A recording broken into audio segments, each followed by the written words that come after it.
Test 1, 2, mic check. Testing 1, 2, 3, mic check. Test 1, 2, 3, 4. Test.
Good morning.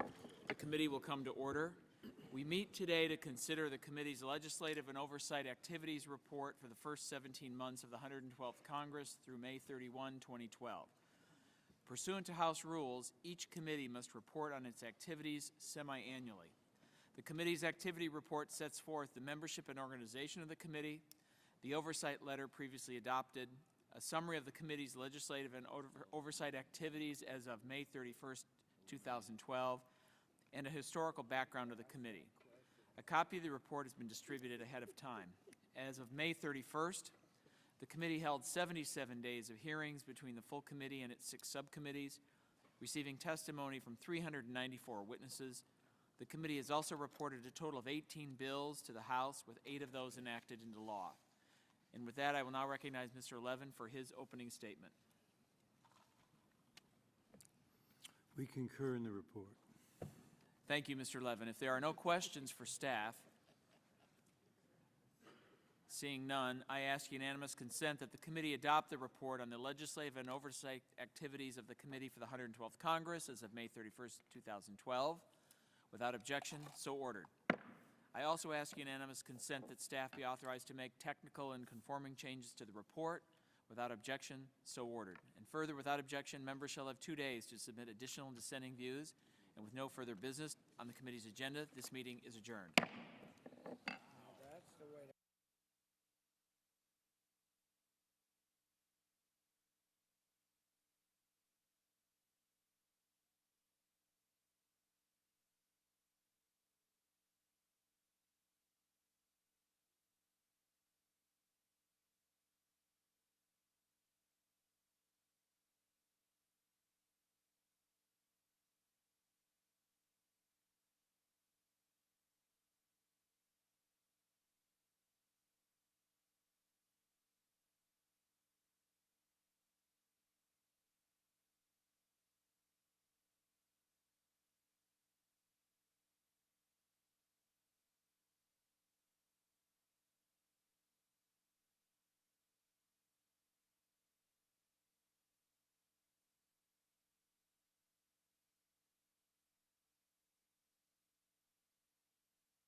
Yes. Okay. And then when you're done.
Good morning, everybody. Welcome to today's joint review of how welfare and tax benefits can discourage work. Before we begin with our regular session today with opening statements, I'd like to recognize a very special guest who's in Washington, D.C., the Right Honorable Ian Duncan Smith, Member of Parliament, the Secretary of State for Work and Pensions for the United Kingdom. We're truly appreciative that he's been able to adjust his schedule to join us today for a few minutes. The United Kingdom is currently undertaking significant reforms to its welfare and tax benefit programs to streamline their administration and reduce marginal tax rates so that work always pays. This is an issue that I've cared about for many years. We've been watching closely many of the developments in Great Britain as these reforms have been undertaken in what appears to be a very bipartisan manner, and he's graciously agreed to share with us information about these recent reforms in the UK, which will be useful as we consider the effectiveness of our own program. Mr. Secretary, we did a little digging through our archives, and even with the help of the experts at the Congressional Research Service, we're not able to find another example of a sitting foreign secretary appearing before the Ways and Means Committee on non-trade matters, so this is actually a historic occasion. We're honored to have you join us today, and please proceed with your statement. Mr. Chairman, thank you very much indeed. I must say it's a pleasure to be here. It's also rather satisfying in this surroundings. I'm used to doing my answering across the dispatch box in the House of Commons, being screamed and shouted at by most of the others at the other side within almost arm's reach. So I'm anticipating that not to happen here necessarily, but if it does, I hope I will be able to handle it. Can I just say that what we're trying to do in the UK is much the same as anywhere else, is trying to figure out what's been going on with a system that was set out to actually try and help people to become independent, that actually traps them now in a form of dependency. We saw spending on welfare, interestingly, rise by 39 or 40% under the last government at a time prior to the recession. So during a period of growth, the economy was growing, but we were also seeing welfare grow, which does seem to be rather peculiar. And what we saw here was a growing level of people who perennially just didn't work. A very large number who, regardless of whether the economy was growing or not, were out of the environment of work. That, to my mind, causes problems. It's problems that are wider. We should recognize it's not enough just to take people off benefits. Anybody can do that. The question you have is, where do those costs then go? Because they don't disappear. And by that I mean, for example, even if you don't pay people benefits, you end up with a kind of creative underclass. And that underclass then becomes very expensive in other ways. In policing, we saw our policing bill rise by over 50% during the course of the last government. Your health, this is where most of your serious health concerns exist, amongst the same underclass. They are the biggest drawer on healthcare, and they are also the biggest, most likely group to be almost recording every kind of sickness you can possibly imagine. So healthcare bills are highest. And last of all, education is deeply disrupted by people from that underclass who themselves have no expectation or anticipation of proceeding. So their knock-on, notwithstanding the cost in taxation, therefore, is huge to all of us. And so handling and changing this is not just about reducing the welfare bill, which of course is critical. It's also about reducing those other on-costs that come as a result of having a group like this. And so what we've chosen to do is to look at, first of all, one, the entrapment principle. That is to say, the welfare system that you set up, does it free people or does it trap them? And what we believe is the system that we've inherited is so complex with so many different benefits, all being withdrawn from people as they go into work at different rates. Some are 100%, some are 60%, some are 70% as they go up the hours towards full-time work. Some are gross, some are net. It's almost impossible for the benefit recipient to understand or calculate exactly how much they would have in their pocket after the withdrawals. And in some cases, they're losing, in the case of some lone parents, up to 95, 96 pence in every pound. So that means basically they get about 4 or 5 pence out of every pound they work for every extra hour. Not much of an incentive, and often very difficult for them to understand that they're better off or worse off. And they assume hugely that they're worse off, it's not worth the effort, and so they don't make the effort. So the system itself doesn't incentivize people to do the right thing, it actually does the other. And we'll see most of the money under the last government was transferred not to people in work, which is what they intended, but mostly to people out of work, particularly large families living in larger houses often not two-couple families particularly. So that, a lot of the shift of money made it worse because you receive more money there, less likely to go to work. So we created a thing called the Universal Credit, which starts next year. That merges all the back-to-work benefits into one benefit. And it takes them away at one single rate at every hour. So every hour you work, it'll come off, in our case, at 65%. Now, that's a line that can be adjusted according to who's in government. They make that decision. It's about investing money or withdrawing money. It's as simple as that, rather like taxation. So that simplifies your understanding of benefits. It's critical. The universal credit is critical in two regards. One, the marginal deduction rates are dealt with by that single flat taper. The other bit, which is the participation tax rate, that is the moment you enter work. To my mind, that's the critical bit. For people who have been out of work generationally, you need to get them across that threshold, number one. After that, keeping them in work, and I'll come back to that, is critical as well. But get them across. So keep that cliff edge very low indeed. So going across is very easy. So that decision economically makes sense. So universal credit is basically about that, simplification and making work always pays to be in work, not on benefits. So you're better off in work always than on benefits. Secondly, we have a work program which is de-risking government, but actually making sure that it does what we need it to do. So we hand to the private and the voluntary sector those who have been difficult to get into work. I don't care what they do. It's not my problem. I simply pay them only after they've got somebody into work. So it's a payment by results system. And there we actually pay them 6 months after somebody's been in work, come off the benefit register. So they don't receive their money till 6 months, so they need to keep them in work, which is really critical. It's easy to get somebody into work. It's very difficult to hold them in work. You need to hold them in work because only then do they get what I call the work habit. Once they've got the work habit, they'll then satisfy that. Thereafter, they'll make sure they understand work. So 6 months, 9 months, a year, even up to 18 months in the case of the most disabled. So that, in other words, the rewards lie further down the chain for them, which means they need to work with people even after they've got them into work. And the lack of risk is because basically they only get paid after they do the job, not before. So, and we calculate that by how much money we save on benefits and therefore how much money we can pay them. It's a straight crossover in money. The third area of our reforms, which is important, is looking at sickness benefits and disability. We had a massive problem that a huge number of people were trapped really on two benefits, particularly one, a sickness benefit called incapacity benefit. There, of course, if you were on it, you were ineligible for work. And we had some people on these not seen by anybody for up to 10 years. And of course, if you're on a benefit like that, you're not working.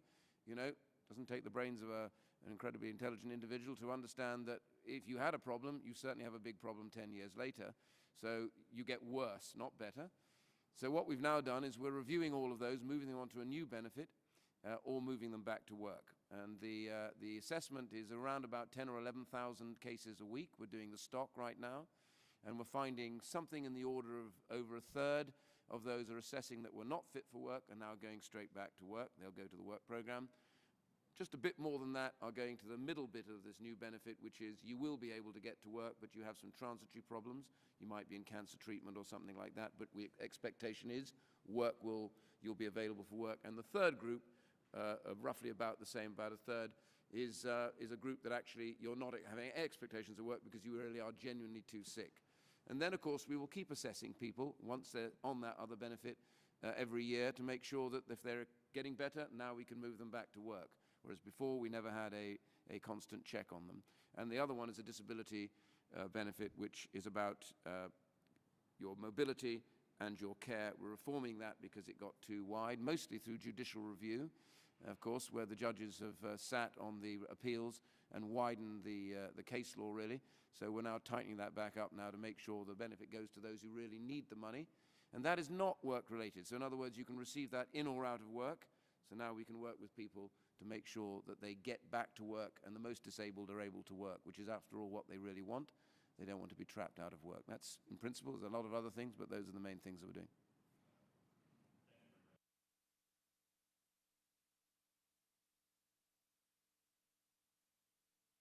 With in the very near future, with addressing processes, and quite a bit of it is unknown. I mean, for me, it's ironic having you here. I went to the British Parachute School at R.A. Bryce Norton 30 years ago as a U.S. Army paratrooper on an exchange, and One of the more interesting aspects was having to jump out of an old barrage balloon to find out if that the parachute worked, and it was the longest opening time I ever had. We're glad to watch you take the first jump so that we can learn from some of these reforms. But, you know, as we face these challenges, unemployment rates in both our countries are elevated. Fewer people are working or looking for work. There's increasing family breakdown that leads to some of the social problems that and financial costs that you alluded to that you're dealing with in your own jurisdiction. And given these factors, it's critical that we develop approaches to integrate our processes, more effectively serve people, an issue I've cared about having grown up in a single-parent home and was on a form of assistance as a child as well, not meeting my father until I'd been in the Army for 7 years. I'm very interested in how you bring people over or avoiding this cliff of falling off when they want to go back to work and they find disincentives. I was wondering if you could elaborate for us on how your reforms are meant to address each of several issues: unemployment and work, family breakdown, and the need for budgetary discipline from a governmental perspective in terms of handling this. And I also understand that wage data is playing a key role in these reforms, and was wondering if you could comment briefly on how the wage and other data are being used to design and operate this new system.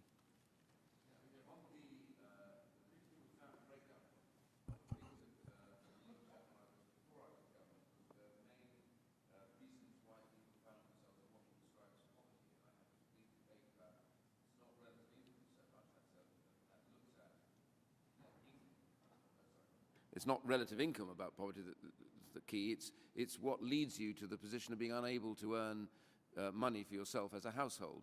And those are the things like family breakdown, failed education, debt, drug and alcohol abuse, and then your dependency on the state. So those areas need to be wound into any kind of assessment, because your lifestyle hugely has a bearing on what's likely to happen to you. And here's the point about family breakdown. We therefore need to do a lot more in advance about dysfunctional family life, which exists in many of these areas. So early intervention has got to be the key to this, to put particularly young dysfunctional mums and their families right, so the kids are right early on. And secondly, really to look at families on the edge of breakdown. So we're now investing money into help and support from mostly the voluntary sector, etc., to help stabilize families before they break down, rather than spend the huge sums we do picking up the pieces afterwards. I mean, it's estimated over £20+ billion a year we spend on the after effects of breakdown.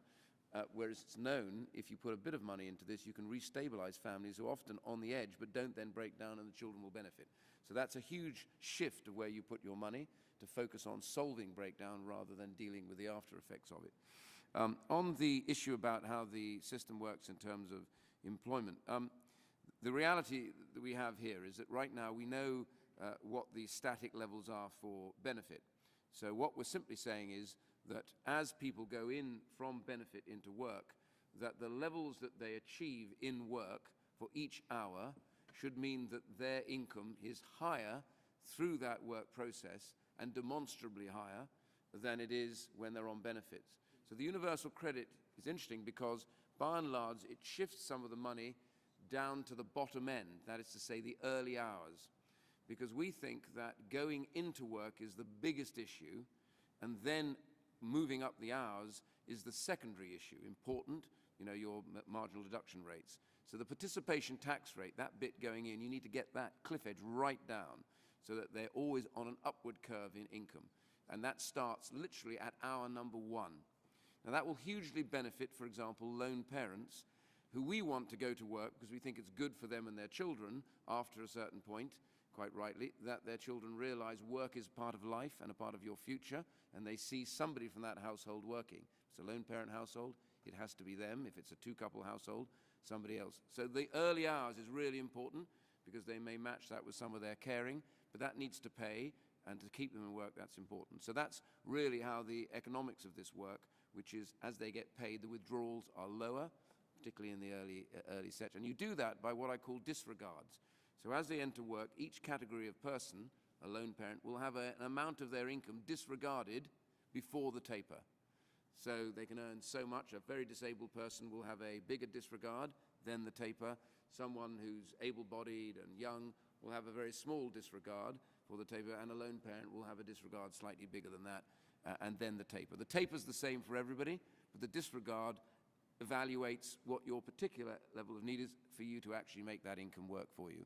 And that's where most of the money is therefore concentrated on the investment that then takes them up the chain. And this will allow us later on to look at in-work conditionality. Thank you very much, Mr. Secretary. I'd like to recognize my friend and the ranking member of the Human Resources Subcommittee, Mr. Doggett of Texas. Oh, thank you for your insightful testimony. As I understand it, this universal credit is a new approach that you're just beginning to pilot or implement. That is true. That is correct. We are starting it. We're due to start that in. It goes live in October next year.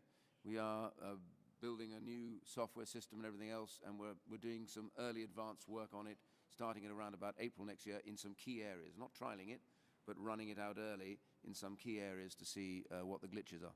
Is the goal, though, once you resolve any of those glitches, to have uniformity across the country, so you wouldn't have different policy in Wales from Greater London or in Greater London from Northern Ireland? Not in terms of the basic structure of this, no.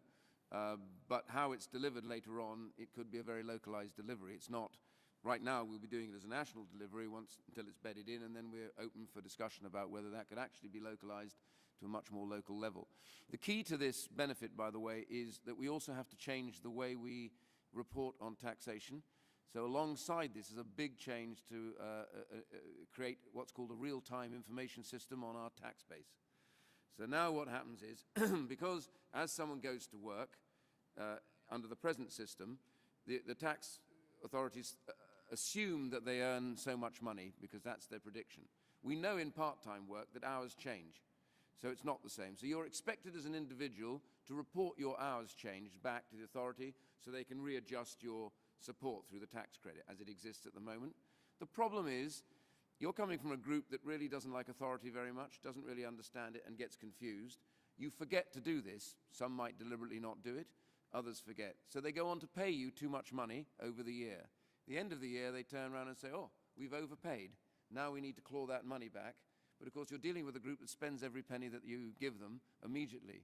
What the real-time information system will do with universal credit, it means every month we reconcile. So if your hours change, we don't even need you to tell us, because the business reports that in their immediate report, and then it just adjusts automatically. So now we say, hold on, his hours were down last month, we'll adjust the payments this month. Are your projections that overall this will cost more to your national treasury to have this universal credit, or less? We are investing money in to get it in, but once it's in, you will more than save that money back because of two key features. The first is the point I was making. How much? Huge levels of fraud, huge levels of error that are costing billions in the system. They will be eradicated. How much more are you investing over the short term? Over the 3 to 4 year period, we're averaging about $2 billion a year of investment. And then, as I say, once that's bedded in, after that, that's where you start. And you'll be making your returns immediately, because we think we'll more than offset that, even as we're bringing it in, through the savings we make through the error and fraud alone that exist in the present system. One of the obstacles that we found in this country to people moving freely from one job to another, or moving from a job to setting up a small business, is the lack of access to health insurance. Is it your feeling that access to health insurance in the UK is helpful to promoting employment? Well, our system, of course, is fundamentally different from what you have over here. Yes, it is. We have the National Health Service, and therefore everybody gets access free at the point of delivery, whatever. So you don't have any barrier to employment from people being locked into an insurance policy at one job in fear of losing it if they move to another or setting up a small People do have private insurance, but I don't think it plays anything like the part it would play here, because of that level of basic health care that they get. I'm not, by the way, entering the argument about whether you should have anything similar here. Well, there are problems with those systems. what we have and what has been adopted here is very dissimilar, but it does reduce that job lock. And of course, when we were considering it, one of your European parliamentarians was on Fox News telling us what a horrible system there was over there. He was repudiated by Prime Minister Cameron, who referred to your health service as a great national institution. Is it still a great national institution in the UK? Yes, and it's being reformed at the moment. There's a big change taking place. We've just put some reforms through to make it much more responsive to what people actually need and to make sure the money that you spend is focused. Although, overall, we spend less money on healthcare Well, I agree than you do over here. with the so- concept of reform, but not with repeal, so that we have access to health insurance for our workers here. And thank you for your testimony. I thank the gentleman, and the chair now recognizes Dr. Bustani from Louisiana, the chairman of the Oversight Subcommittee. Thank you, Chairman Davis. Welcome. It's great to see you here today, and we appreciate the tremendous work you all are doing to reform this complex systems in the UK, to really align the incentives, to make sure that work actually pays and that those who are receiving the benefits will understand that crossing that threshold to get to work is where they need to go, and of course, how do you keep them in employment? I want to focus on a slightly different part of what you are doing with reforms, and I think it's called the Work Program, and it's a system of delivering employment services to these individuals. Yep. And as you've restructured the benefits, the structure of the welfare benefits and tax benefits, you're also looking at your delivery system for these benefits. And my understanding is you have ways to leverage nonprofit organizations, certain private organizations, not only to help these individuals get into the workforce, but stay in the workforce. Could you elaborate on this program? Yeah, we describe the work program, which I think is unusual for two reasons. The first is that it's a payment by result system. So the risk is not taken by the taxpayer. The risk is taken by the private and the voluntary sector who actually run the program. So we don't pay them till they've got somebody in work and kept them there for a minimum of 6 months. And then after that, they get further payments the longer they're in work. The second point about this really is that we also call it a black box system. By that I mean simply, it's not my job to tell them what they should do. It's their job to figure that out and do what necessary. And this is where the voluntary sector comes in. The prime contractors, there are 18 of them in different areas, and they will have underneath them different subcontractors, some private, some voluntary. There's a lot of voluntary sector subcontractors, and they tend to be the organizers they will use to deal with systemic problems that an individual has. For example, somebody who, and we know this by knowing what prisoners are, they have no ability to read or write, a reading age of 10, numerate age of 11. If you get somebody in front of you like that, no good trying to put them straight into work, because they simply won't stay in work, because they will fall out at some point because they're incapable of doing half of the jobs, they can't read the signs.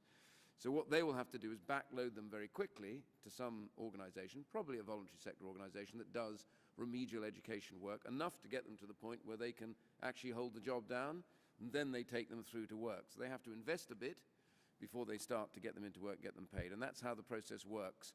For the easy ones that just need to be attached and sorted, well, they'll go through quickly. But it's these more difficult, and by the way, they get rewarded at a higher level for those more difficult ones, and that's how it works. So the risk is taken by the private company, who's the prime.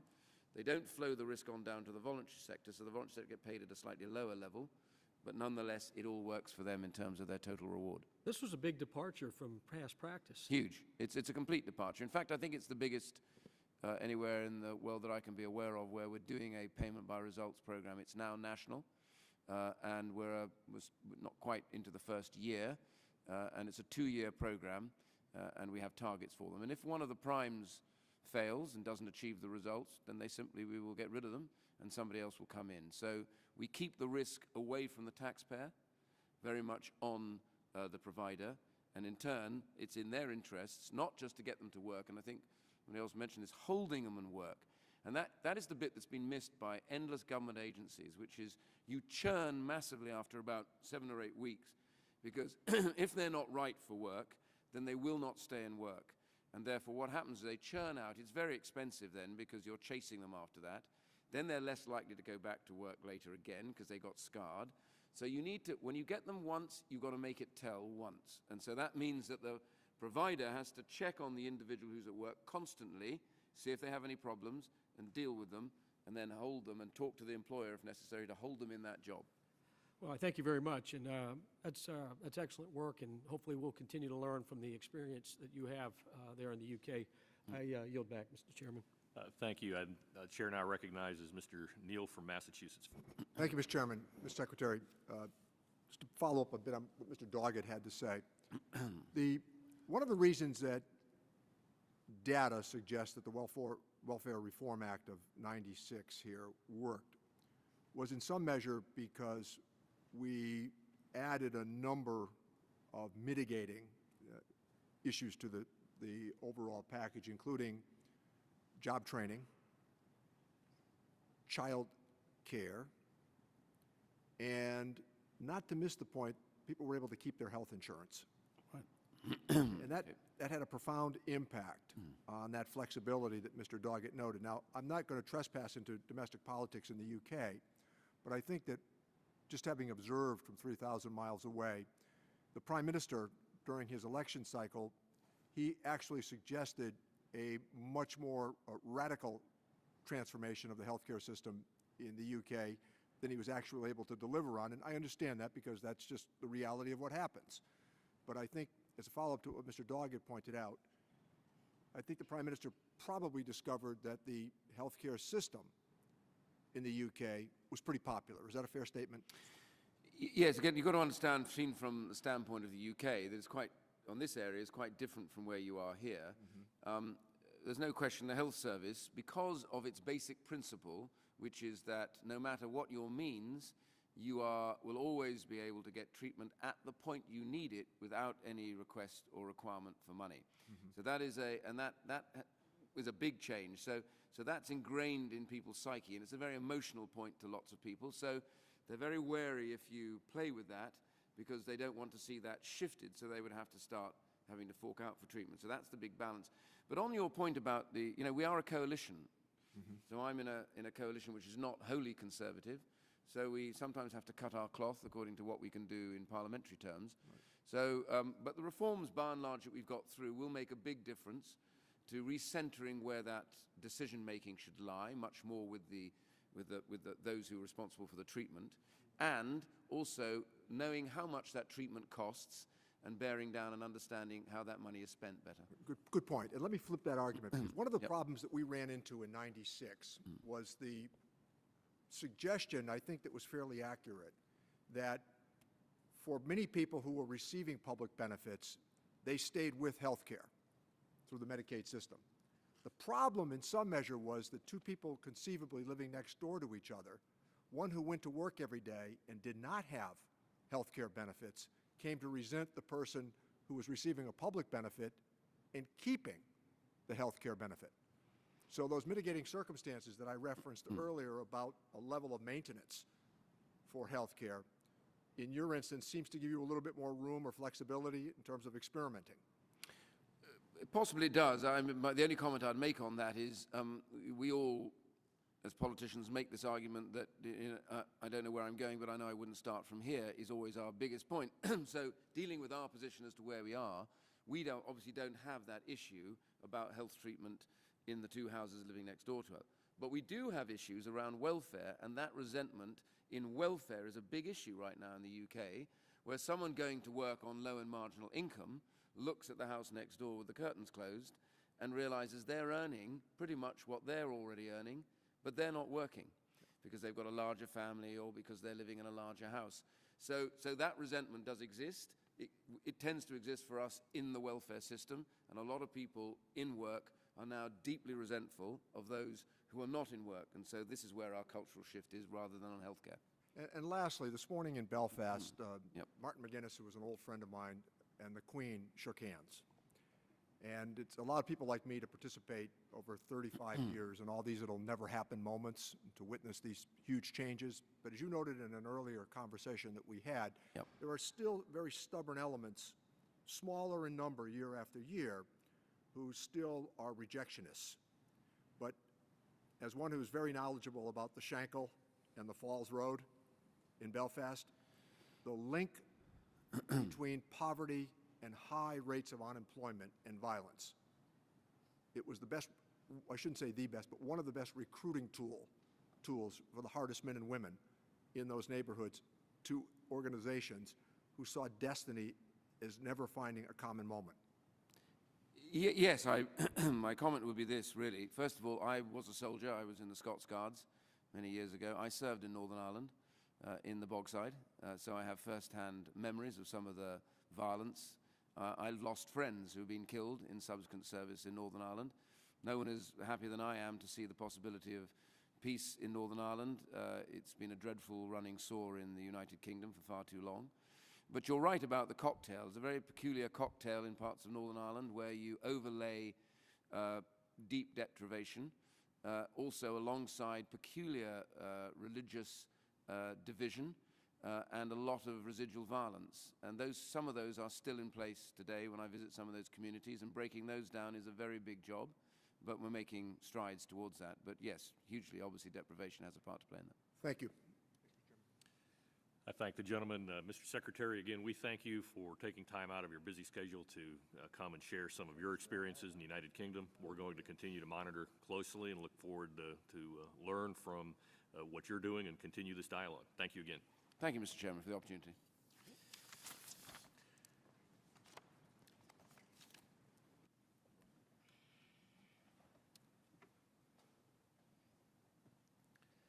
As the Secretary departs, I would like to thank all of my colleagues for their unanimous consent in altering our normal agenda with opening statements until afterwards to accommodate the Secretary's time. I'd like to proceed with opening statements, and now I will begin. Today's joint hearing is on disincentives to work built into current welfare and tax credit programs in the United States. As we've already heard from Ian Duncan Smith, the Secretary of State for Work and Pensions in the United Kingdom, other countries are wrestling with these same issues.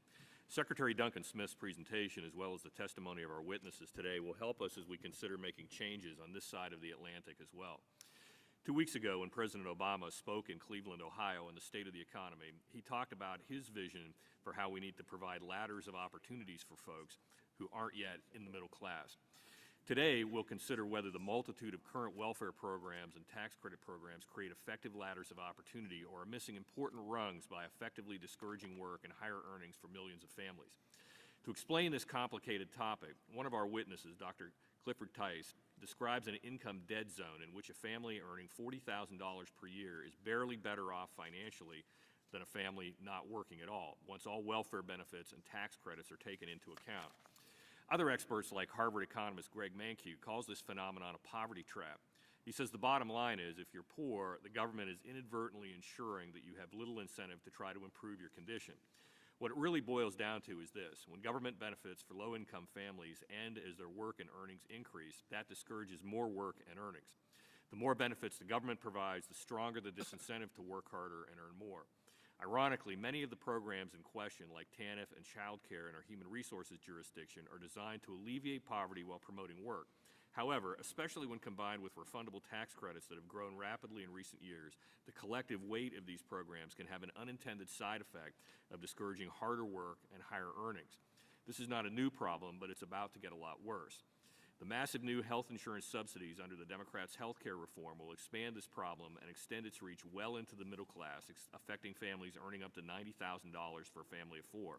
According to the National Center for Policy Analysis, the exchange subsidies under Obamacare will yield marginal tax rates over a broad range of lower middle incomes that are always above 55%, usually above 60%, and sometimes above 70%. Those are some staggering numbers. But as we'll learn, for some people, the implicit marginal tax rate can actually exceed 100%. That means the family is actually worse off when their work and their earnings increase. Here's how another Harvard economist, Jeff Liebman, advisor to President Obama, describes the story of one woman who went from earning $25,000 a year to $35,000 and could not make ends meet anymore as a result. I quote, "She lost free health insurance and instead had to pay $230 a month for her employer-provided health insurance. Her rent associated with her Section 8 voucher went up by 30% because of the income gain, which is the rule. She lost the $280 a month in subsidized child care voucher she had for after-school care for her child. She lost around $1,600 a year of the EITC. She paid payroll tax on the additional income. Finally, the new job was in Boston, and she lived in a suburb. So now she has $300 a month of additional gas and parking charges.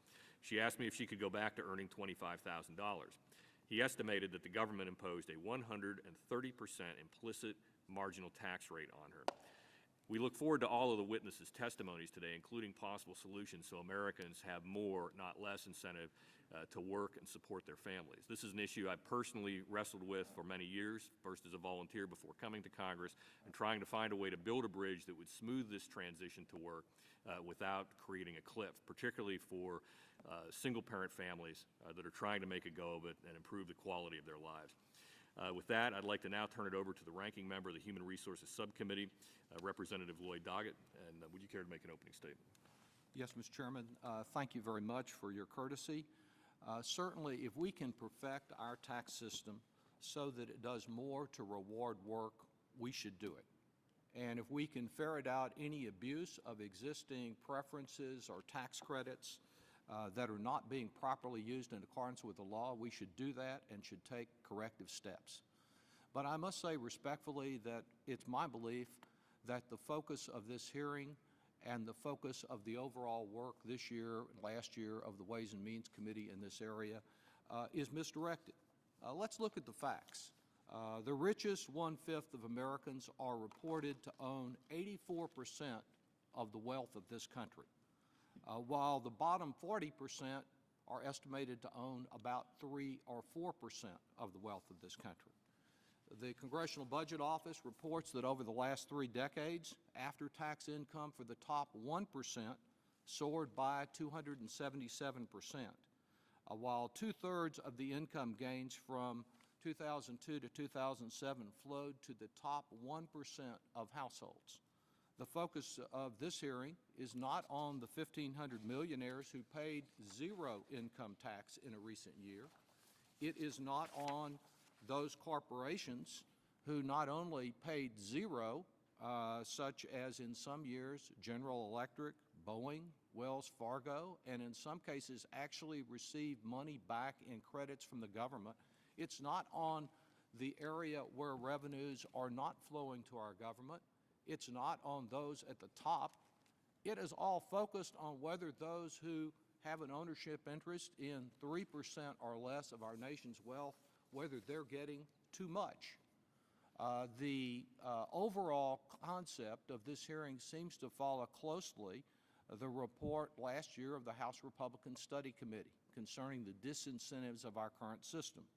This is the same group and same set of reports that condemned as welfare and seemed to call for reductions, condemned as welfare Pell Grants, Title I grants to disadvantaged schools, Head Start, the school lunch program, and the school breakfast program.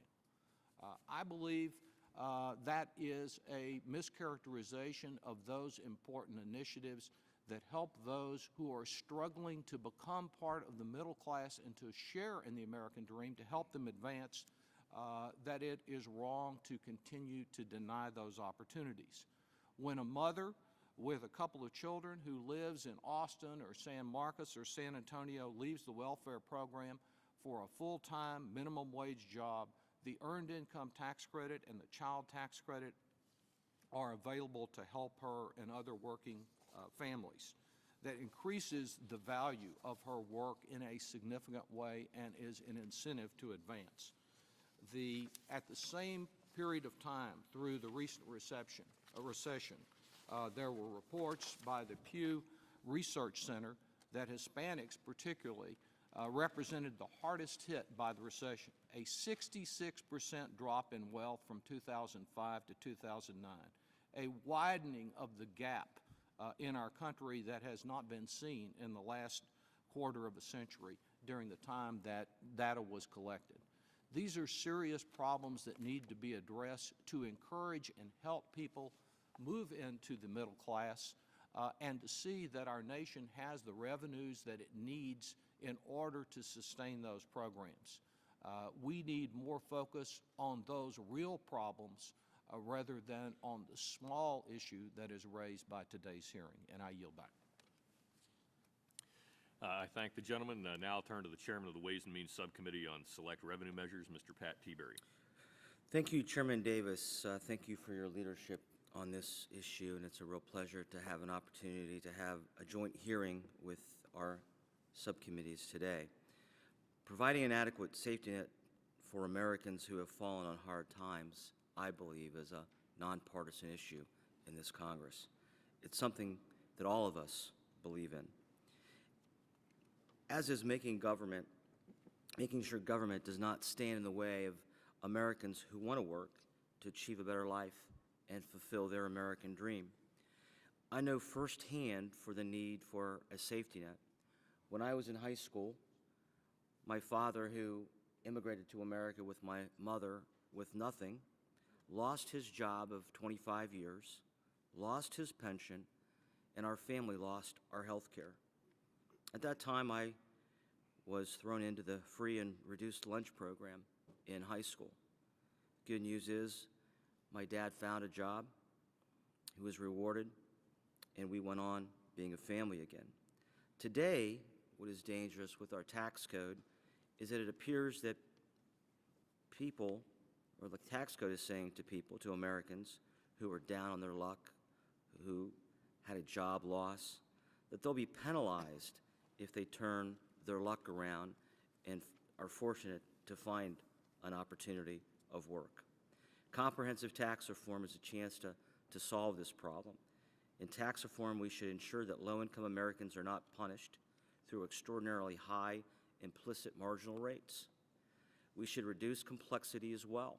There's no reason that my father should have to see a tax accountant for his tax returns. Our current code is a nuisance where taxpayers, for instance, claiming the earned income tax credit, in many times and many places have to use a paid tax preparer, costing them money from their own pockets. I look forward, Mr. Chairman, to discussing how we can fix this issue to empower Americans to live the American dream. I yield back. Thank you very much. Chair now recognizes Mr. Neal, Ranking Member of the Select Revenue Subcommittee. Thank you, Mr. Chairman. Thanks to you and Mr. Teaberry for holding the hearing. I want to quote Ronald Reagan. The Earned Income Tax Credit is the best anti-poverty program, the best pro-family, the best job creation measure to come out of Congress. The Earned Income Tax Credit is a bipartisan idea, and it was signed into law by President Ford with a Democratic Congress and expanded by every president since Ford, both Democrat and Republican. Here's an opportunity where we might change the rhetoric in Congress when we frequently hear that 47% of the American people don't pay taxes. Of course they do. They pay the most onerous taxes, payroll taxes. There would be an easy way to soften some of the harsh rhetoric here by that simple acknowledgement. President Reagan was absolutely right. The Earned Income Tax Credit is extremely successful at increasing work and lowering welfare receipt, making our tax rules more fair for low and moderate income families, and most importantly, reducing poverty. In 2010, the Earned Income Tax Credit lifted about 6.3 million Americans out of poverty, almost 3.3 million children.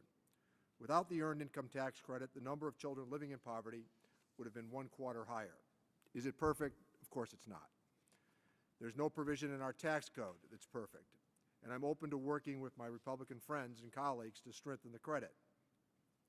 I do get a bit antsy, however, with recent comments that I've heard from some who would suggest or imply that we should increase taxes on low and moderate income families. Majority Leader Cantor recently stated, quote, "We also know that over 45% of the people in this country don't pay income taxes at all, and we have to question whether that's fair." Again, an opportunity to reshape language.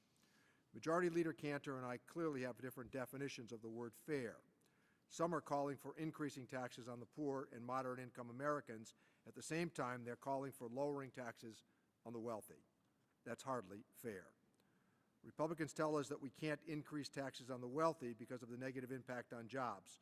But ironically, they link increasing taxes on poor people because they say it will encourage them to work. We've come a long way since those days when President Reagan proudly proclaimed at the signing of the Tax Reform Act of '86 that, quote, "millions of the working poor will be dropped from the tax rolls altogether, and the wealthy will pay their fair share." That's Ronald Reagan's quote. But just as I conclude, let me highlight that I'm open to working on this legislation I hope that the one-year enhancements that we're attempting to offer in EITC and the child tax credit would make their way toward the end of the year. And I hope that members of the subcommittee and the full committee can find a common path forward on these issues. Yield back. I thank the gentleman. We'll now turn to our member panel, in which Representative Gwen Moore will be testifying. Representative Moore and I have worked on the Legislation and Financial Services Committee affecting affordable housing, dealing with child homelessness and domestic abuse. I'd like to remind Representative Moore to limit her oral statement to 5 minutes. However, without objection, all of your written testimony will be made part of the permanent record. Please proceed with your testimony. Thank you so much, Chairman Davis and Chairman Tiberi and ranking members Neal and Doggett. It's certainly a privilege to be here as an expert witness on being poor. I am indeed an expert. As many of you may know, I had my first child at age 18. She is now 42 years old and talks back very regularly. But let me say that times were not always so easy. The very first welfare benefit that I received, sir, was Medicaid, because I gave birth to my daughter on Medicaid. The subject of this, and I can tell you that if, in fact, welfare reform would live up to its promises and its rhetoric of making work pay, of helping to lift people out of poverty, to give people a hand up instead of a handout, I can guarantee you that the 4 million people who are now receiving TANF would storm the Capitol and demand welfare reform. But of course, that is more rhetoric than it is reality. I was able to listen to some of the testimony of our distinguished guest, the Honorable Duncan Smith, catch a bit of his testimony before I walked over here today. And I must say that as a Britainer, he must appreciate the fact that Britain is the country with probably the least social mobility among the OECD states, which means that you can predict people's social mobility more by what their father's station, whether they were a duke or an earl, or what their income was, than you can with anything that welfare would have done. And I say that with all due respect, Mr. Chairman, and I mean it with all due respect, that the title of this hearing, How Welfare and Tax Benefits Can Discourage Work, is at best a misnomer, and at worst it's just fallacious non sequitur. Because it assumes, I heard the testimony, it assumes a lot about the lack of character on the part of welfare recipients, and it doesn't talk at all about the structural intent of these welfare programs. I just want to, I want to quote, since I see my time is expiring against my will here, I would like to just quote from Charles Dickens. I think that's appropriate given our first panel.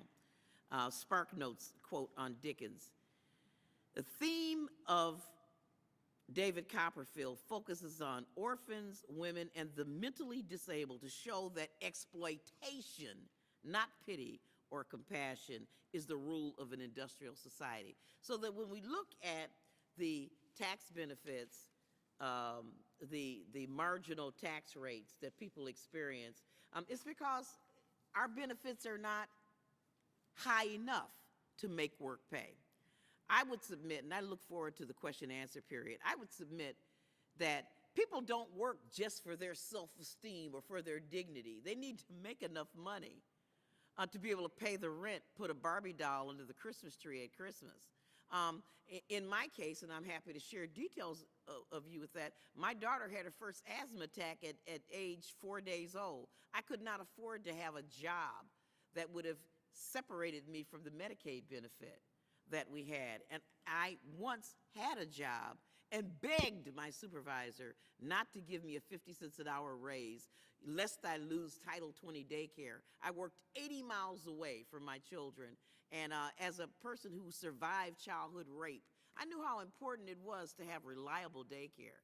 And so I would say that if we really want to encourage work, things like the Earned Income Tax Credit, things like providing child care, things like providing food supplements, encourage work, not to simply take the position that we're going to take the Dickensian approach and just say, well, the thing to do is to snatch food stamps, snatch housing benefits, snatch Medicare, so that we can literally deliver this poor group of people, primarily women, to the workforce, so that they'll be forced to work because, in fact, they will not have any other choice. And with that, I'd be happy to answer questions, Mr. Chairman. Do any members have a question? Thank you very much for your expert testimony, Ms. Moore. Do you think that Americans that are out there looking for work are more focused on the issues of child care, job training, job availability than they are on calculating their potential marginal tax rate if they work a certain number of hours? No, sir, I can tell you that they are not. But I want to stipulate, Mr. Doggett, that welfare recipients are not stupid. They have common sense, even though they may not have the ability to calculate implicit tax marginal rates.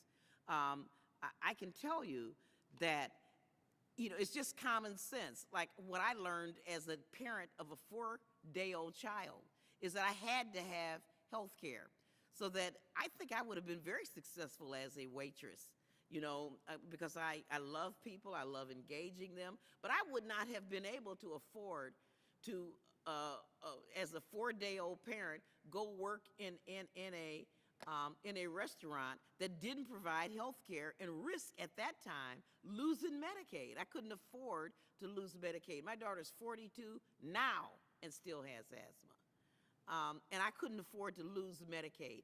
It's a benefit, you know, if the government wants to help people, I would want to work if, in fact, I didn't risk losing Medicaid. Same thing with daycare.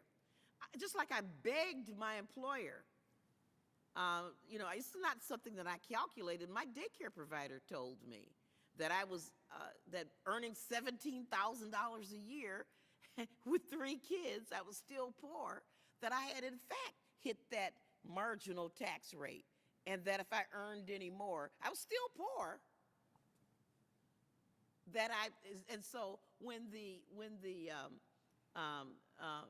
so that when January came around and the automatic increases in Title 20 occurred, the inflationary increases, then I could take the 50 cents an hour raise.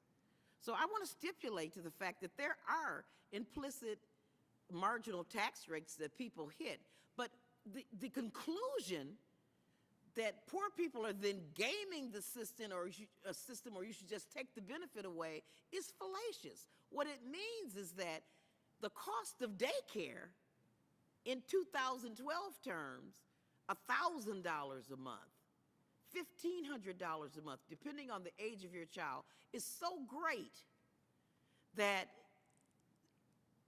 work does not pay. Women cannot afford to work without governmental assistance. Thank you. And one thing I would like to point out to the gentlewoman, the purpose of the hearing, in fact, is in fact to address these questions. You said yourself that you begged not to get a raise, and I Yes, called this sir. hearing. And I want to stipulate I'm to reclaiming my time. I'd just like to make the point that what we're trying to address are broken processes that we've worked on in a bipartisan process over the course of this Congress to address this very cliff. And I think what I'm hearing from your commentary is actually agreeing with the premise of our hearing to look at best practices, ways to better integrate information and avoid people getting into the very situation that you yourself were in as a young mother. With that, I'd like to recognize Mr. Neal. Mr. Chairman, can I respond to that? Because that was not your time. I think that was someone else's time. And so you reclaimed someone else's time. There's Actually, still 2 minutes that was on the my clock. time. Was it? That was my time, Ms. Moore. We'll go ahead to Mr. Neal, and then we can come back. Okay. Thank you. I think you hit some very important points. Job training, Yep. health care, Yep. transportation, Yep. daycare. Yep. The other agreement that we had when in '96 that was really very far-reaching and all-encompassing. And maybe you could speak to it because you invited the question when you said you want to be as candid as possible. What about the role of child support? We did a pretty good job with trying to enforce child support here. Maybe you could give us a practical assessment of that? Well, thank you for asking that, because I am a huge fan of child support. And as a matter of fact, for several years, the only bipartisan amendment that's passed out of the Budget Committee has been me and Mr. Ryan's amendment to try to do 100% pass-through of child support to custodial parents. I'm a huge fan of child support, particularly since all of the other sorts of supports are wanting. TANF is not a very reliable a source of income. It is no longer a mandatory an expenditure. So I think child support is very important. I want to respond to something that Chairman Davis said with my tacit agreement about hitting these marginal tax rates. I come to a different conclusion about it. You know, instead of saying, let's take away the work supports, I'm saying that perhaps you ought to expand it. Because right now, for an infant, for example, if you want a woman who's on welfare to go to work, to get decent daycare, you know, and I mean very modest daycare for an infant, this would cost $1,000 a month in the Midwest. I'm not talking about New York City or Washington, D.C. How can a woman earn $1,000 a month and still pay the rent, buy food? She can't. And so if she hits that cliff in terms of eligibility for daycare at $7.52 an hour, your premise is, or Mr. or Honorable Duncan Smith's premise is that she's some sort of lazy person who is lacking in character, and so therefore she would quit work. And I am saying that she is someone like me who very much wants to continue work, but honestly needs more support in order to be able to continue to work. And so that's a clarification I would make with regard to our agreement on that. Mr. Larson is recognized for 5 minutes. Thank you, Mr. Chairman, and thank you, Mr. T-Berry, as well. I appreciate the spirit of which this hearing is being conducted, and especially appreciated the value added that my colleague from Wisconsin brings. And you underscore a point. I wasn't going to speak, but to look at the magnitude of this situation, it goes beyond anecdotes. And I'm speaking, I think, with a great deal of knowledge just in my own staff here at the Capitol. When we talk about daycare, I think Ed Ziegler, a Sterling professor of psychology, the father of the Head Start program for the nation under the Nixon program, said it best. Daycare is nothing short of a cosmic crapshoot for people who are seeking to have their children be developed in a manner that if they could stay at home themselves, which of course they'd all prefer, but for the fact that they have to be out and employed. So it underscores, I think, what you're saying, Representative Moore, of the need for us to continue to augment. And as the chairman has said, when we get to these cliffs, what is it at that cliff that we have to decide? Ziegler used to say, why is it that we don't utilize public schools that are already on bus routes, that are safe, that where we can put people there and provide the kind of affordable daycare that's safe, that's fundamentally sound, and would be helpful? Take a look around, and especially if you're a young and expectant mother and you're in the workforce currently, you're pursuing a professional career, take a look around at what kind of daycare there is for you, and then consider where you may have the means, the situation of so many fellow Americans that don't. I hope that underscores some of what you had to say, Representative.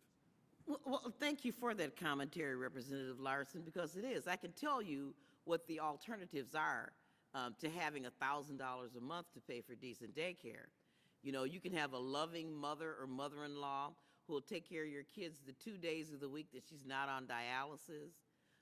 You can have a next-door neighbor take care of your kids, and maybe this will be a good family, and that Chester the molester will not be a resident of that household. It's a crapshoot, as you said. You could do as I did for so many years before I found this daycare that finally told me that I was going to hit the cliff. And I sent my kids down to the corner to a babysitter who sat my kids in front of a television with a stick. And if they moved, she'd hit them and beat them. So much and so that my daughter, who's now 42, refused to take her brothers down there again. You know, or you can just hang a key around your kid's neck and your 8-year-old and 6-year-old kid and tell them to stay in the house, don't open the door, fix a peanut butter and jelly sandwich, and hope that you're lucky enough that nothing will happen to them while you're gone. Those are the options that I know plenty of people who have resorted to those options. That's what happens. It's not that you're sitting there calculating the implicit marginal tax rate. You're just trying to figure out how, if you have to work, and it's not, and as if you don't work, it's not because you have poor character.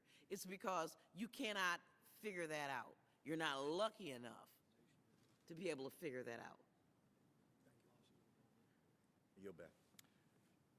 I thank the gentleman, and as one of those kids with the key around his neck from when he was 7 years old, I care very deeply about this issue, and in no way has there been any attempt to prejudice individuals who are caught in these situations. Again, though, it is absolutely critical as a nation, like Great Britain is doing, that we address all of the process issues to integrate agencies effectively and be willing to ask the hard questions. And with that, I thank the gentlewoman for her testimony and would ask for the next panel to come up. Thank you very much. And just thank you, Mr. Chairman, and thank all of you for listening to my testimony.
Moving on to our third panel, joining us today, several distinguished gentlemen who are going to share their thoughts on the issues of reforms and addressing the issues of taxation and benefits.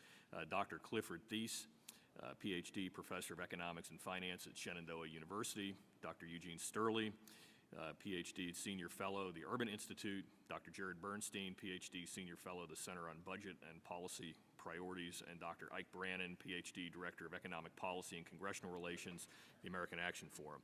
I'd like to remind all of our witnesses the testimony is limited to 5 minutes. However, without objection, all of your written testimony will be made part of the permanent record. Dr. Thies, please proceed with your opening statement. Well, good morning. I appreciate very much the emotion with which certain people have addressed the loss of health insurance upon passing over certain thresholds. In the article I wrote on the dead zone 3 years ago, I myself got a little emotional at those points. It seemed so unfair as well as socially inefficient to have these cliffs over which people would fall. And there is an opportunity with health reform to address this. We have grown a series of supports to provide an economic safety net. One of these supports, the EITC, has a positive incentive for working. It stands out in that regard.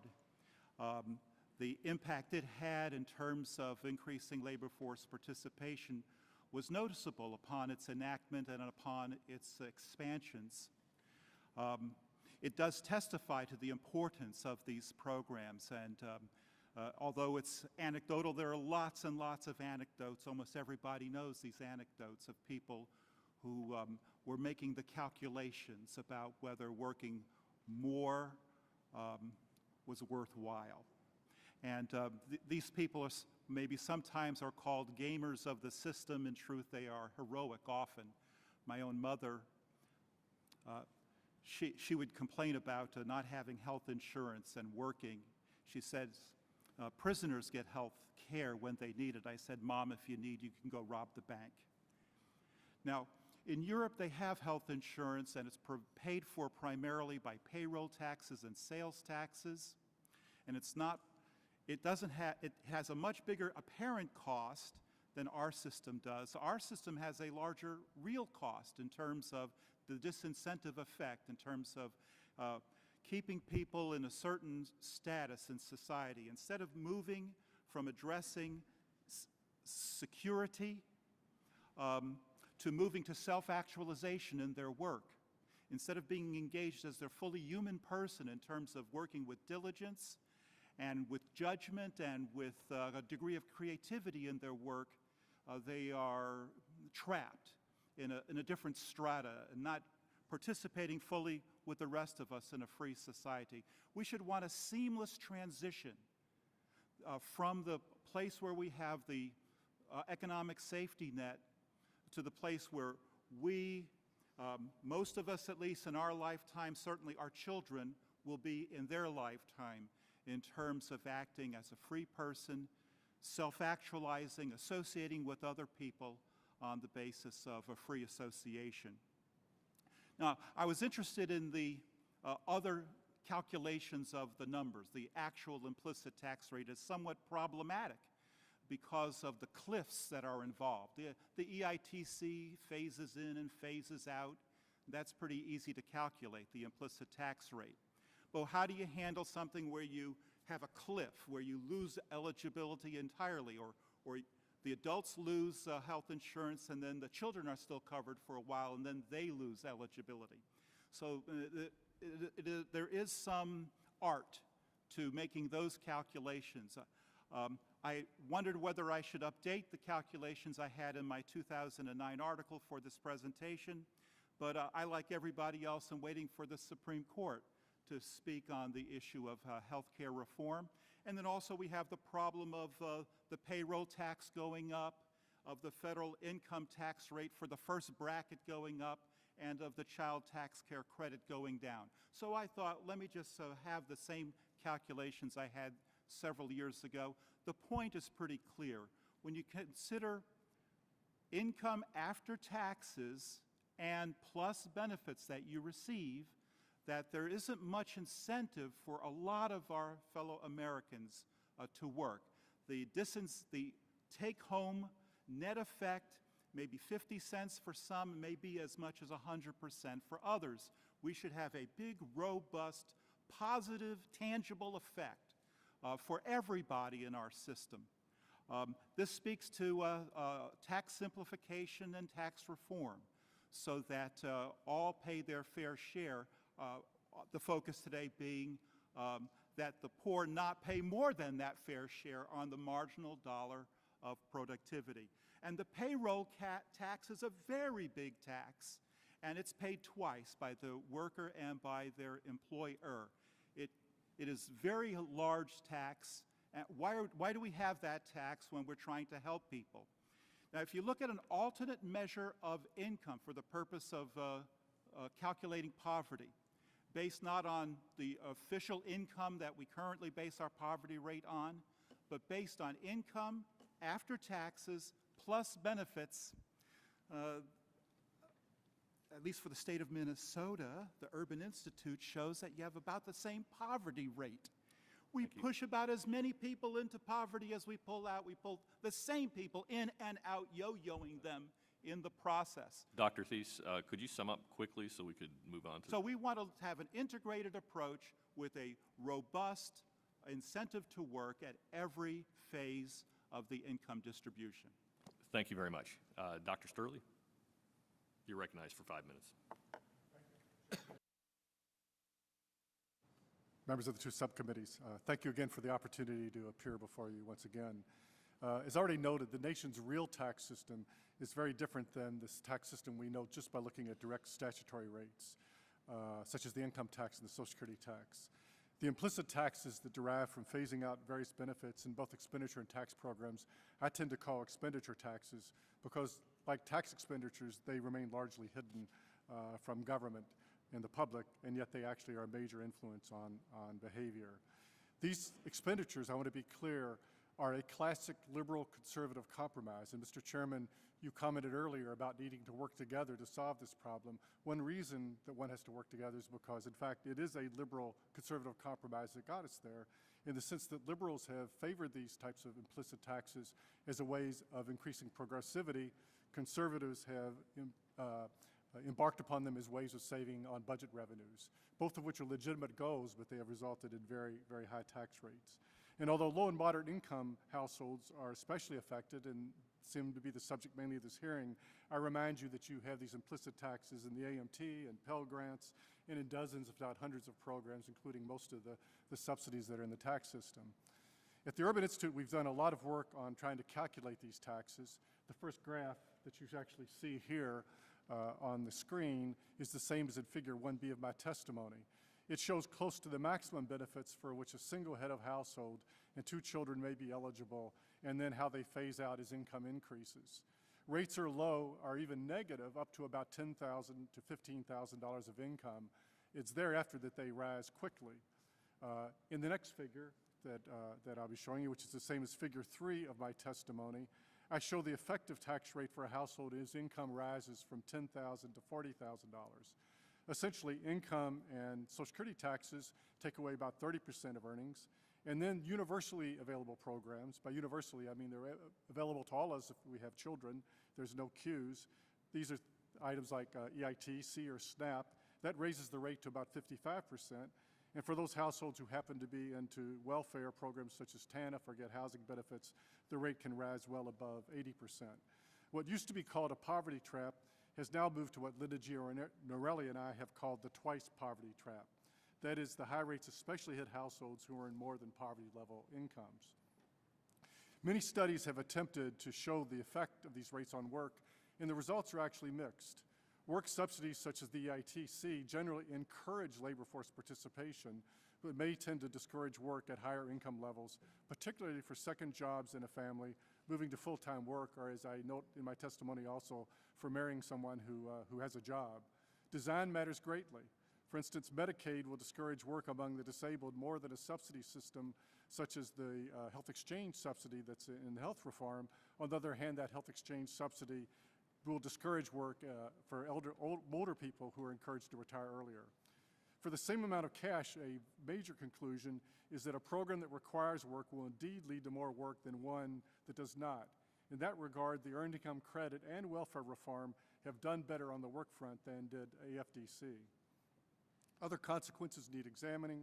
Means testing and joint filing have resulted in hundreds of billions of dollars of marriage penalties for low and middle income households, and indeed not marrying is the tax shelter for the poor. Many programs do help those with special needs, although they vary widely in their efficiency and effectiveness. So, for instance, there's some evidence that a well-developed program can improve behaviors such as school attendance and maternal health. At the same time, as an economist, I have to question our ability to judge the long-term consequences of these programs merely from the empirical studies that we perform. So just as a classic liberal conservative compromise got us into this situation, so might it require a liberal conservative compromise to get us out of it. And among the many approaches to reform that I think are worthy of consideration are: one, seeking broad-based social welfare reform, far beyond even what we're discussing today, rather than adopting programs one by one with multiple phase-outs. Two, starting to emphasize opportunity and education over adequacy and consumption. We can start moving the budget in the former direction rather than the latter. Doesn't necessarily require cutting back on programs. It means the growth in government, which continues, gets emphasized in a different way. Three, we could put tax rates directly in the tax code so they're not so hidden. Four, we can make work an even stronger requirement for receipt of various benefits. Fifth, I think we could think about trying to adopt a maximum marginal tax rate for at least some programs combined. And sixth, I believe we could let child benefits go with the child and wage subsidies go with low-income workers rather than combining the two. And the goal there is not just to favor work, but also to try to start including in the social welfare structure many of these low-income working single people who basically are excluded altogether and basically have access to the system mainly by going to prison. Thank you. Thank you very much, Dr. Sterling. Dr. Bernstein? Chairman Davis, Ranking Member Representative Doggett, I thank you for inviting me to testify today. My first point, however, is that I believe that it's essential to broaden the question at the heart of this hearing. For policymakers to best understand the impacts of the policies under review, we must investigate not just any work disincentives they may engender, but also work incentives. For example, as has been heard numerous times today, the Earned Income Tax Credit, an important wage subsidy for low-income workers, has been found to have large work incentive effects. It lifts millions of families out of poverty, working families. Surely this is why it was one of Ronald Reagan's favorite anti-poverty programs. And that raises another necessary dimension along which these programs must be evaluated. To what extent do they achieve their poverty reduction targets? In other words, to examine only the marginal tax rates and work disincentives associated with our anti-poverty programs risks an incomplete understanding of the impact of the programs on work, on poverty, and on well-being. So research on these questions finds the following. While benefits of means-tested programs are, by definition, reduced as incomes rise beyond a certain point, their work disincentives differ, and a number of significant programs, including the EITC and SNAP, formerly food stamps, are found to have either positive or neutral effects on labor supply. The EITC, extensively studied in this regard, has yielded the following finding from a recent comprehensive review. The overwhelming finding of the empirical literature is that the EITC has been especially successful at encouraging the employment of single parents, especially mothers. A recent exhaustive review of the poverty reduction effectiveness of the full scope of our safety net and social insurance programs found, quote, the combination of the means-tested and social insurance transfers in the system have a major impact on poverty, reducing deep poverty, poverty, and near poverty rates by about 14 percentage points in the U.S. population as a whole. The next finding from that study is particularly germane to today's hearings. Quote, this poverty reduction impact is only negligibly affected by work incentives, which in the aggregate have almost no effect on the pre-transfer rates of poverty in the population as a whole. In other words, what's notable about this research is that it finds these significant and quantitatively large poverty reduction effects after accounting for any work disincentives implicit in the programs. Other recent research has found positive generational effects of safety net programs on later education and earnings outcomes of children from families that receive such benefits. For example, one study finds that raising a poor family's income by $3,000 a year, and that's a fairly typical amount for a poor family to receive from the child tax credit or the EITC, before age 5 is associated with a 17% increase in earnings and an average of 135 hours of additional work per year compared to similarly low-income children whose families do not receive the benefits of these safety net programs. One poverty expert summarized the findings as, quote, a remarkably strong body of research, much of it based on large-scale, well-implemented experimental research designs, showing that supplementing the earnings of parents helps raise families out of poverty and improves the school performance of young children. This research clearly suggests that reducing those benefits would, net of any work disincentive effects, lower income, raise poverty, and harm future generations in terms of their educational and earnings outcomes. Finally, to the extent that work disincentives exist, policymakers should consider ways to reduce or eliminate them. In the final section of my testimony, I offer 3 ways to do so. First, lower marginal tax rates by extending phase-out ranges, though of course this increases costs.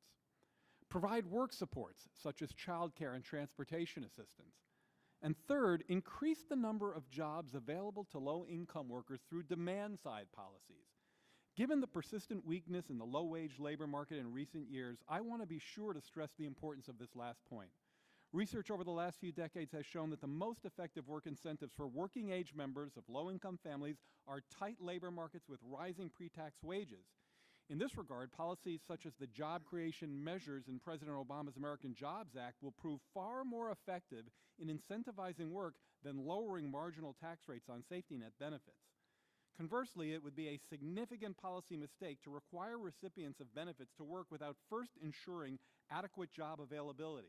Even in a climate of strong work incentives, without adequate job availability, this is a policy recipe for rising poverty and the accompanying strain on families and children. Thank you. Thank you, Dr. Bernstein. Dr. Brandon. Thank you very much, and I want to thank the committee for the invitation to speak here. As a tax economist, the one thing I've realized through the years looking at the research is that tax rates matter. And very high tax rates, no matter where you're at in the income ladder, tend to deter employment and how much people want or are willing to work. And one of the things we've seen from a plethora of research in the welfare roles is that because of all these various programs, that as Dr. Sterling has pointed out, is that you have marginal tax rates that regularly reach 40% for low-income people and can, in certain situations, go up as high as 80% or even 100% if you take into account the various state and local programs. And no one really designed the programs to be this way. To quote a former Treasury Secretary, just like the tax system, we should have a welfare system that looks like it was designed on purpose. Every program was put in with, was designed well, and it was put in by well-meaning people. But when you have 12 or 13 different programs at the federal level, the state level, and sometimes at the local and regional level, these things act to create tremendous disincentives. I think that's, I know I'm preaching to the choir. I think this is something that appeals to a number of people on the committee, and I suspect that's why you had the Honorable Duncan Smith here to talk about what they're doing in the United Kingdom. And to me, that makes a lot of sense. Instead of having several different programs that might be at odds and combined create tremendous disincentives to work, it makes a lot more sense to have one overarching program. It's very difficult to implement. I understand that, especially when you consider my hometown of Mossville, Illinois. People who are low income there get benefits at the federal level, they get certain benefits at the state level, and they also get benefits from the township itself. Having a federal government design one overarching welfare reform program can be very, very difficult, and it might be impossible to tell the states and the townships to butt out. But nevertheless, we need to do something so people aren't facing 70 or 80% tax rates. And this Congress, previous Congresses have looked at these programs, and there have been bipartisan efforts to do this. And one thing I'd just like to recommend that this committee look at again, in 2002 and 2003, there was discussion about reforming the unemployment insurance system. One of the things we see with the unemployment insurance system is that if the unemployment benefits go on for 26 weeks, what happens is that when 100 people get laid off, about 30 or 40% find new jobs the first month, another 5 or 10 find jobs the second month, and then hardly anyone finds jobs until month 7, and then the majority of people who are still unemployed find employment that 7th month. If you extend it to 9 months, the magic month is 10 months. If you extend it to 12 months, the magic number is 13 months. One of the suggestions, a bipartisan effort was put forth in the Senate Finance Committee in 2002 and 2003, was to change that to something they called personal reemployment accounts, where when people were laid off, instead of being given a monthly benefit as long as they didn't have a job, they were simply given basically an account, money that they could use to support their family or to get additional training or education or something like that. It totally eliminates the marginal disincentive that unemployment insurance provides to recipients against work. Doing such a thing might be difficult or impossible for other welfare programs, but it's a model that people need to realize. People respond to incentives, and as Congressman Moore pointed out, they might not have college degrees, but the typical welfare recipient is able to figure out whether or not it's worth their while to work. And what we don't want to do is make sure that people get just enough to get by and then provide disincentives for them to work. Thank you. Thank you very much. We'll move on to questions now. I'd like to recognize Mr. Teaberry, the chairman of the Select Revenue Subcommittee, for 5 minutes. Thank you. Is the ready? Put the chart up. Dr. Bernstein, I've got a chart that you will see on the TV monitor. In your testimony, you note that, quote, for each percentage point lower unemployment, the increase in real hourly wages for low-wage workers is at least twice that of high-wage workers. That's in your testimony. In January of 2009, you were the co-author of an administration report titled The Job Impact of the American Recovery and Reinvestment Plan. In that report, you may remember you forecast that unemployment rate today would be 5.7% with the administration's stimulus plan passing. As we know, today's unemployment rate is at 8.2% and has been above 8% for a post-depression record of 40 straight months. Is it your testimony that low-wage workers have disproportionately lost out on higher wages due to the elevated unemployment rates we've seen, especially compared with the unemployment rates you forecast in the administration's trillion-dollar stimulus plan as it became law?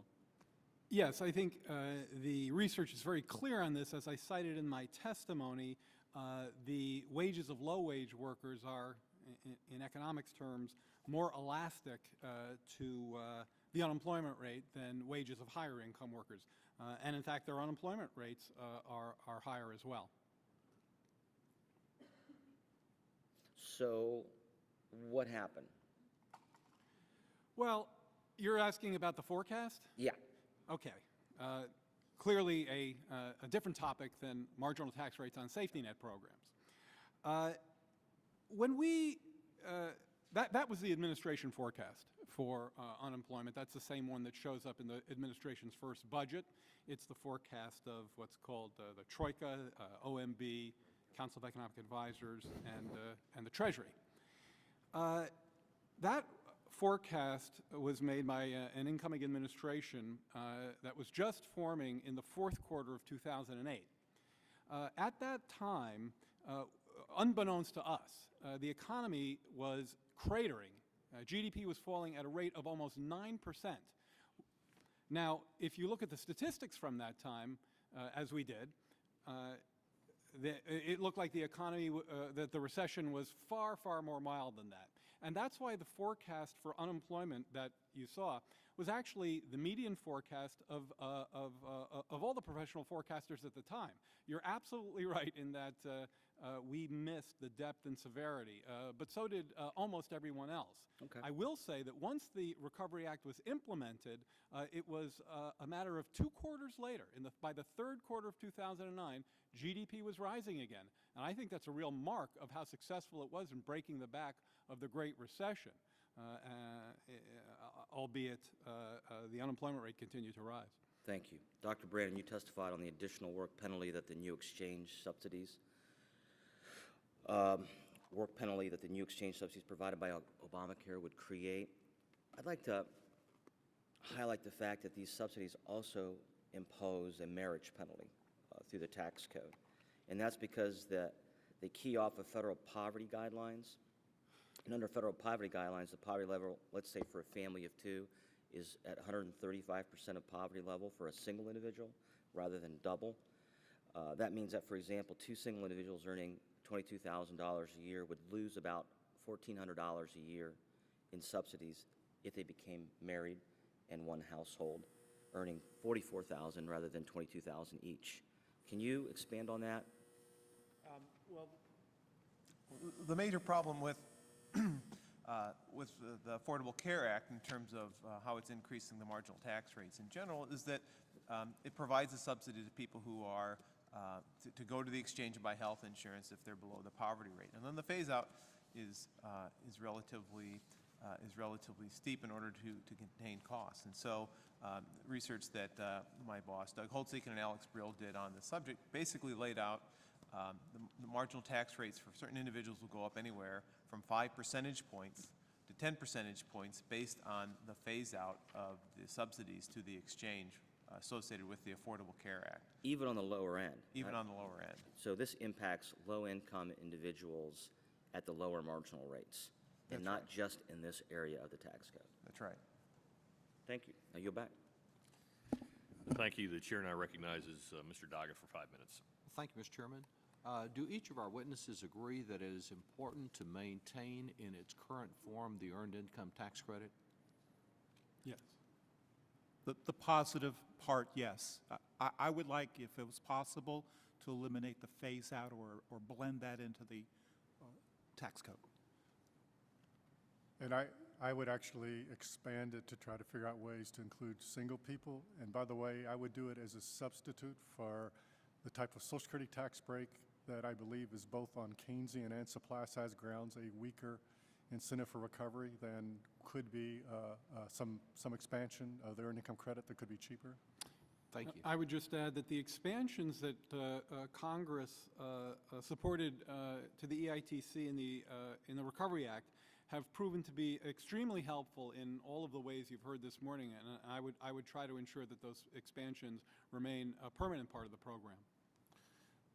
Dr. Bernstein, let's talk about health care just a little bit.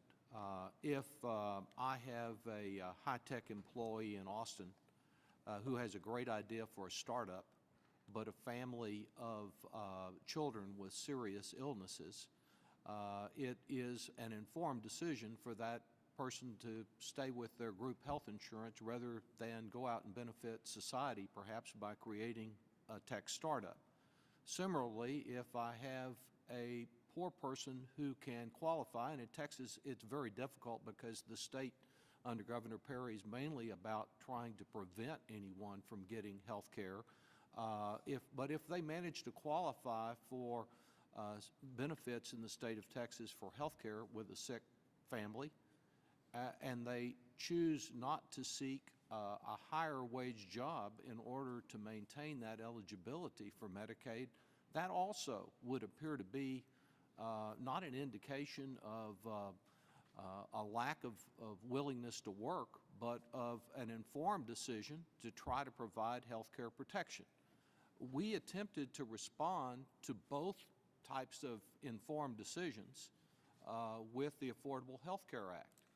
And over time, won't the availability, particularly the expansion of access for poorer people to health care, remove any cliff or disincentive to work, to create new jobs and new businesses and new economic opportunities?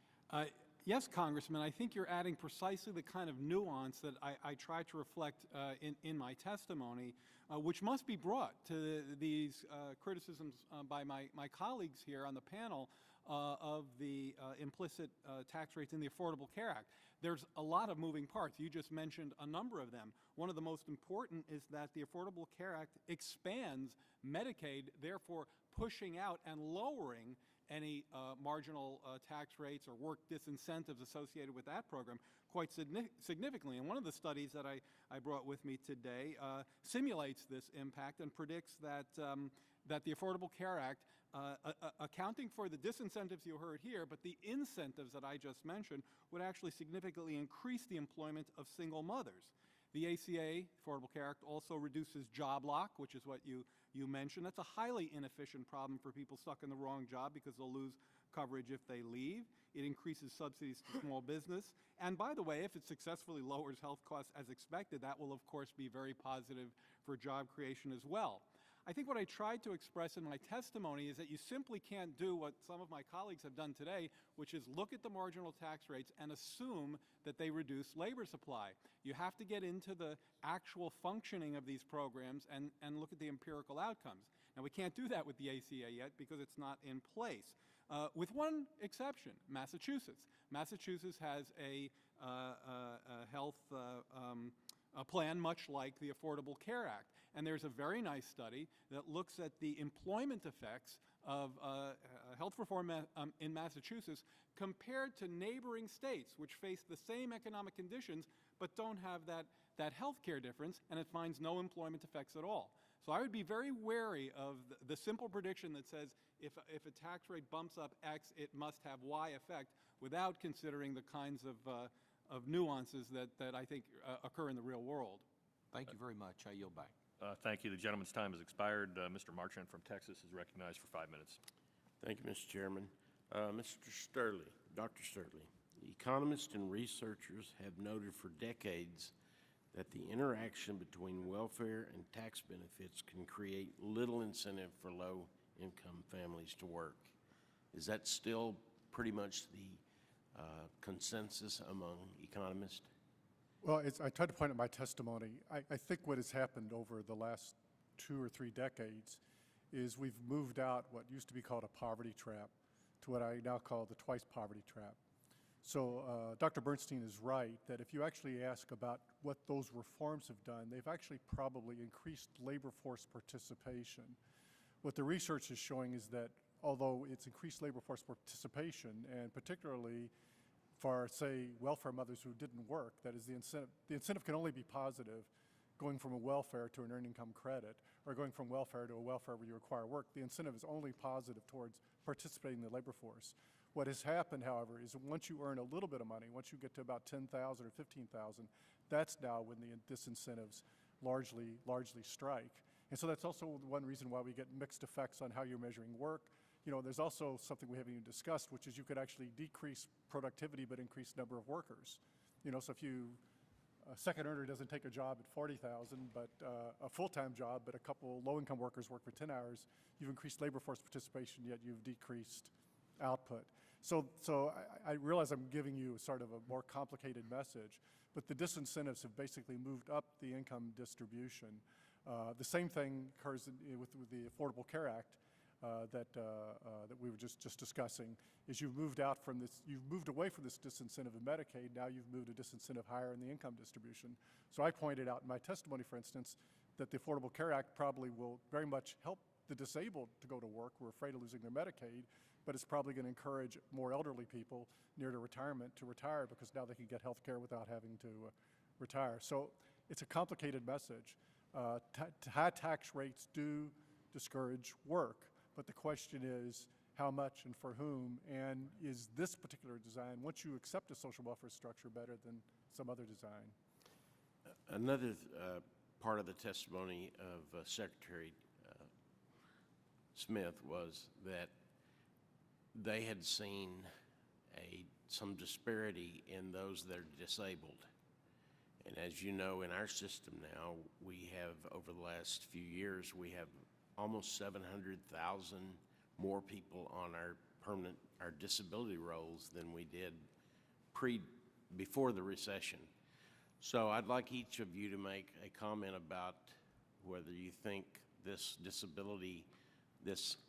enrollment in disability has to do with obtaining the benefits of Medicare / Medicaid, and is there in his case, he said there was very little incentive for someone that was disabled in the UK to go into the ranks of the employed. And do we have a similar trap in our system now? Dr. Thies? Yeah, I would say if people have a robust incentive to work, then we could rely on their good judgment about whether they are permanently disabled or not in applying. And that when we don't have that robust incentive to work, we might suspect that the person's not balancing the considerations that person faces individually, we face as a nation in terms of having a safety net in place and nevertheless wanting everyone who can to work to the extent that they can. Dr. Sturley. Mr. Marshall, you're asking what I think is the toughest question in all of social welfare is how do we design a program for the disabled? As I mentioned, among those near to retirement,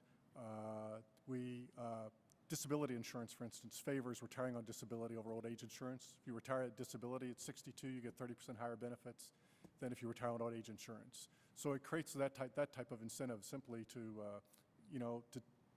if you have moderate disabilities, to basically try to figure out if you can't file for the system. Among those who really are disabled and have huge medical needs, the system has huge disincentives once you get that Medicaid to go back to work, because you're really scared, not just about losing your health insurance, but even if you take a job that has health insurance, you're not sure how long you're going to last on the job, and then you're afraid of having to get back in this system. So I don't have an easy answer for you. Disability, reform of disability, I think, is absolutely required. I think there are too many disincentives in the system to go to work, but it's a tough issue to handle. I think there's some margins where we clearly can work. You wanted all of us to? I would like, if sure. Chairman will give me Just time. two very brief points, Congressman. First of all, and this is just repeating something that I think Gene said a minute ago, the Affordable Care Act, by pushing out, expanding Medicaid eligibility, including to the disabled, actually reduces a work disincentive and is work inducing for folks with mild disabilities such that they can go to work. So it kind of reduces a cliff there, which is helpful. My second point is, I think implicit in your question was the idea, and numerous folks have looked at this, the extent to which disability rolls are rising faster than we might expect them to, faster than they have in prior years. And there's a question, are some long-term unemployed people simply using disability as a replacement for unemployment insurance? I'm sure the research suggests there's some of that going on, but one of my colleagues has looked at those numbers, adjusting for age in the population. As the population ages, there's going to be more disability, and that's created significant upward pressure on the rolls as well. So at some level, it pushes back on that idea that folks are illegitimately getting on the rolls. Thank you. The gentleman's time has expired. The chair recognizes Mr. Neal for 5 minutes. Thank you, Mr. Chairman. Just a point that Dr. Bernstein mentioned earlier. One of the things that's significant about that Massachusetts plan is that the consumer satisfaction rate. It remains pretty popular across the board. Small business, large business, it was carefully negotiated. And I think that bears noting in the discussion that we're currently having. Once it was implemented and people had a chance to see the fruit of the investment, it's been fairly well met. And I don't know anybody in the state, Republican or Democrat, who are talking about going back to the previous system, including the Massachusetts Hospital Association. I mean, they've all made sure that it would work, and just regardless of what the court does tomorrow, people in Massachusetts, again, left, right, and center, they're committed to making this plan work, and nobody talks about breaking it out. Let me just, Dr. Bernstein, before I go back to Mr. Brannon, can I raise an issue with you?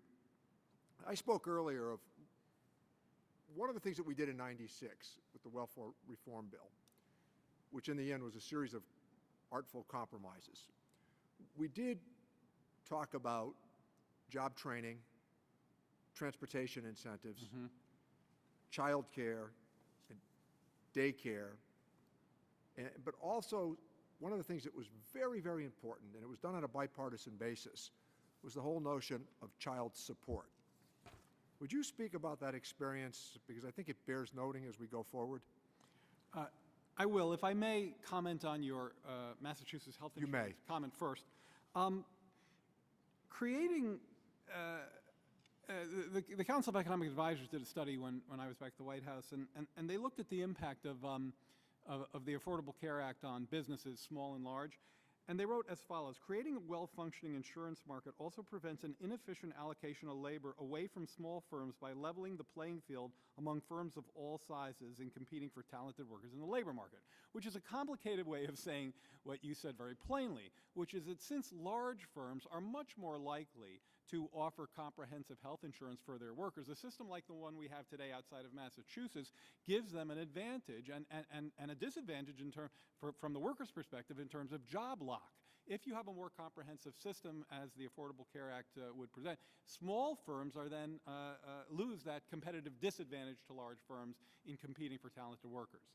Yes, child support was one of the many work supports that I would argue go far further in incentivizing work than tweaking marginal tax rates. whether it's quality child care, transportation assistance, job training and education, subsidized employment, which, by the way, was a program that worked very well in the Recovery Act in incentivizing employment. These kinds of work supports have been shown to be much more consequential in helping people move from welfare to work than changes in marginal tax rates. And Dr. Brennan, from an area in New England where we saw the textile industry leave, and then we saw the old line manufacturers begin to depart over the last 50 years, I must tell you, based upon that solid old manufacturing history, I never met anybody, the families that I've known over all of those years, that were inclined to extend unemployment benefits if they thought they could get another job in a similar industry. Well, I also come from a major manufacturing center. Mossville, Illinois is the home of Caterpillar Tractor Company, and in the early 1980s, Caterpillar went through the recession the rest of the country did, and basically over 50% of the blue-collar employees for Caterpillar's factories in Mossville and East Peoria and Morton were laid off. And we had a great example of that just in our hometown. What happened was anyone who had any home building done, any work on the side, basically hired someone who did it for cash on the side and presumably with no taxes paid. And who are these people? These were people, blue-collar Caterpillar workers. So people might indeed be working, but they're not necessarily reporting their income. So Okay. I think you see a lot of that. Okay, but you weren't suggesting then that people with that strong history of work and a good solid work ethic didn't want to go back to work if they could find a good job or similar to the one that they lost? No, I think Okay. I think if you have a blue collar job and you get laid off for 2 or 3 or 4 months and it becomes a rational decision. I think if you decide that you realize you're getting exactly half your salary, it might make sense for you to take a few months off. When I was a professor in Wisconsin, I knew people who worked at Oshkosh Truck, and what they would do when they knew they were going to have to lay off workers is they would ask for volunteers. Okay. And there are all kinds of people who would volunteer to be laid off for a month or two because they had various other things they want to do. Some of it was especially during winter, they had jobs that they wanted to do on the side in winter. So, Thank you. Thank you, Mr. Chairman. Thank you. The chair now recognizes Mr. Berg from North Dakota for 5 minutes. Thank you, Mr. Chairman. I thank the panel for being here. This is obviously a critical debate and an issue, and probably won't be totally solved today. But obviously, our goal is to lift people out of poverty and try and create a system that encourages the end result where people are self-sufficient. And so I guess the thing that obviously is clear today is the programs and the tax, as these are combined, really create a unintentional barrier to help lift people out. And so, I guess we talked about the dead zones and the poverty traps. And I guess my question is real simple, is how do we fix this to encourage people to work? So if we could just, Mr. Thies, if you want to start. Well, I think if we could address the payroll tax, it comes in at $1 of earnings. And so while the federal income tax is highly progressive, has a very generous zero bracket,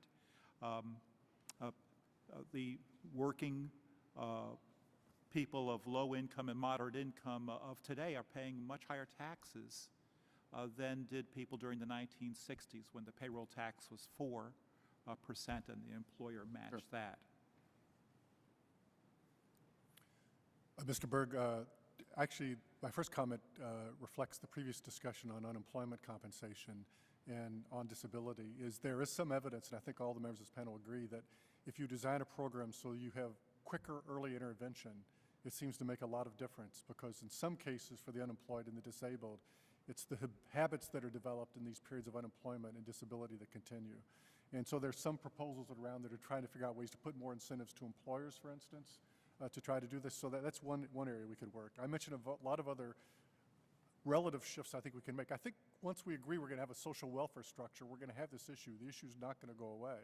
And so the question is, what are some relative shifts we can make? One of them is I think we could make work a greater requirement for some other benefits. which would be a rather direct thing. Another one that I think of, which is a much broader thesis that I've been examining, is our social welfare budget keeps expanding every year. This doesn't matter whether Republicans are winning or Democrats are winning. If the economy doubles in 50 years or 30 years, typically we'll devote 90% more if the Republicans win and 110% more if Democrats win. It's growing. We can orient that growth not towards so much on consumption and adequacy, and quite honestly, not so much on paying very high-cost health care and retirement benefits, and shift it more towards incentives towards work. And I have a variety of other proposals at the end of my testimony. I don't want to take too much time here, but I'd be glad to discuss them with you. Congressman, if we're going to have means-tested programs that phase out as incomes rise, which is very much a function of our safety net, we're going to have these marginal tax rates. So my answer to your question is that the best that we can do is to have that phase out be as long and gradual as possible, but of course there's a trade-off there with cost. I think the evidence is quite clear that that helps in the case of the EITC or in certain states with food stamps where that marginal tax rate is kept low. Second, work supports are critically important, as we've mentioned earlier, the transportation, child care assistance. I would argue much more important than the marginal tax rates in terms of helping people get to work. And third, and this is key, the adequate availability of jobs, and that takes you more to the demand side. I certainly wouldn't think of adding work requirements to other programs that don't currently have them in a climate where there's simply inadequate job availability. I just want to pick up on something Dr. Sturley said about the importance of people entering the workaday world and learning how that works right away before they get trapped. And to that regard, I just want to add one other thing, is that the minimum wage can often have that disincentive for young people, especially teenagers, to enter that workaday world. And I just like to encourage the Congress to think long and hard before they increase that again. All right, thank you very much. I'll yield back, Mr. Chairman. I thank the gentleman. The chair now recognizes Mr. Larson from Connecticut for 5 minutes. Thank you, Chairman Davis. And again, I want to commend you and Mr. T. Berry for the spirit and bipartisanship in which this is held. I had the recent opportunity, well, about a year ago, to travel to China and got in a heated debate, one this committee is familiar with, about China currency and also the trade disparity that exists between our countries. And former Ambassador Chen made this point. He said, you know, how many people do you think we've lifted out of poverty in China? And I did not know, to be honest. And it was around 320 million, which is the entire population of the United States. They were able to do so by investing in their infrastructure. And to prove that point, we drove from Beijing to Lower Mongolia and witnessed all the investment, excuse me, in infrastructure. I raised this point because, Dr. Bernstein, you pointed out the adequacy of jobs. And after all the discussion about marginal tax rates and incentives versus disincentives, fundamentally, people aren't going to be able to work if jobs aren't available to them. And so while there's been much ballyhoo about how we're going to create jobs here, we sit in a Congress where we have yet to take up, after more than 100 days, a transportation bill that, as the season eclipses, and fundamentally, the President's request of last September to have his bill taken up in terms of jobs is not. Mr. Bernstein, I'll ask you, and then I have a question for Dr. Sturley also. What would the effect of passing the President's jobs plan be on incentives for millions of Americans that currently can't find a job? And then, Dr. Sturley, the German system where they incentivize people staying in work by, instead of paying unemployment, they provide the company with direct subsidy to retain the person in that job instead of having them go outside to work. Dr. Bernstein? Right. If I may poach for a second on Gene's question, we actually now have a work-sharing program here, and I think it's exemplary, and I commend the Congress for passing it. There is some of my colleagues up here may well agree with what I'm about to say, even though I know they're more focused on the tax rate side of this. There is no better social welfare program, no stronger social welfare program for reducing poverty than an adequate availability of good jobs for low-wage people, than a tight labor market, a full employment labor market, where instead of an excess supply of lower wage workers, there's an excess demand for them. And I think we saw that most clearly in the second half of the 1990s, where there were a lot of moving parts, welfare reform, the EITC, a higher minimum wage, lots going on. But even in the midst of all the disincentives that we've been talking about today, we saw the employment rates of less skilled, disadvantaged workers, of poor workers, of single moms go to the highest rates on record, and poverty rates dropped to some of their lowest rates on record. So simply put, no better program. Dr. Sterling. Mr. Larson, I think you make a very good point. I think we could learn a lot from the German system, although it extends far beyond just the part you mentioned. The German system is especially good at sponsoring apprenticeships and favoring education of people who don't go to college, and not just those who do go to college, something I don't think we do a very good job of in this country. My colleague, Mr. Lerman, works a lot on this issue and perhaps has talked to you about that already. I mentioned earlier that I think you can change the incentives in unemployment disability and engage the employer in the sense that maybe you can experience rate it a little more, so there's some consequence. The employer, it's not so much even that the employer has to pay the full burden, but it'd be nice to have somebody who would help with this early intervention, which sometimes is harder for the government to do. So I think there are ways in which we really could learn from the German system. George Will used to express frequently that government works best when it's a collective enterprise. And by using the term collective, I think what he meant is, was that by embracing our academic, private sectors, labor sector, and government pulling together, we do have this engine of growth and opportunity. What models would you suggest, or do you have any, that we should follow to achieve those goals and address some of the concerns that our chair has raised about coming to the precipice of this cliff and making sure that we're doing the right things? Well, this actually fits in a little bit with what Jared Bernstein was just saying. The long-term engine for all of this is economic growth. And I keep mentioning that the economy, we think, is going to expand over time. And I really encourage you to think about how we restructure our social welfare system in a very broad sense as we move forward, 5, 10, 15, 20 years from now. If you look, for instance, at the government budget put forward by President Obama, but I'd say if there was a pure Republican budget, the same thing, we're planning on spending about $1 trillion more in another 10 years per year. About $1 trillion more. Now, it turns out almost all of it right now is going for interest on the debt and Social Security and Medicare and Medicaid for not for children, in ways, for the most part, that don't favor employment at all. I think if we think about how government shifts its resources more towards favoring employment, we can go a long way.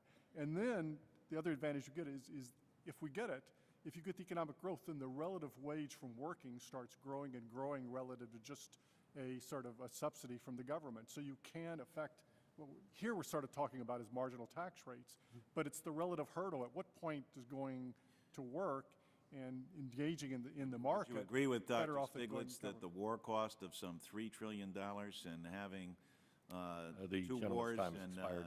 and tax cuts? The gentleman's time has expired. Thank you. Dr. Bernstein, on page 9 of your testimony, you say it would be a, quote, a significant policy mistake to require recipients of benefits to work without first ensuring adequate job availability.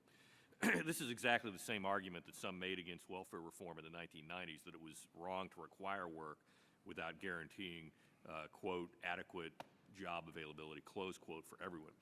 And which makes me wonder, how do you define adequate job availability? Sure. No, that's a fair question, and I was there at the time, writing about welfare reform. I didn't mean to imply that there should be a guaranteed job for everyone. What my statement in my testimony was meant to stress that absent stronger labor demand, right now, if you look at the low-wage labor market, for example, you'll find that there are far more job seekers than there is job availability.